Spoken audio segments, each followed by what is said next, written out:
নমস্কার বন্ধুরা, গোপাল ভাঁড় সিরিজের ডে 2 এপিসোডে আপনাদের স্বাগত।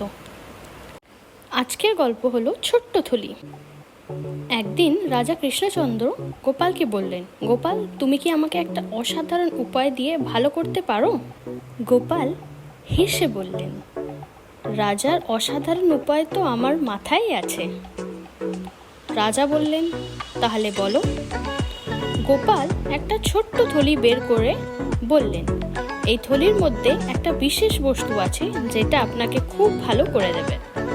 কৃষ্ণচন্দ্র উৎসুক হয়ে থলিটা খুললেন, কিন্তু দেখলেন যে থলির মধ্যে শুধু একটা ছোট্ট কাগজের টুকরো আছে। রাজা আশ্চর্য হয়ে বললেন, এতে কি আছে?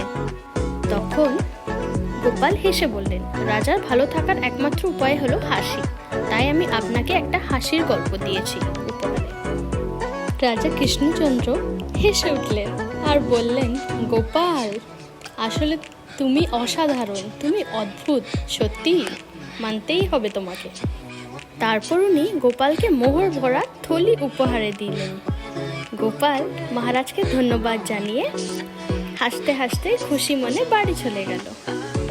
আশা করছি আপনাদের আজকের গল্পটা ভালো লাগলো। কমেন্টসে জানান।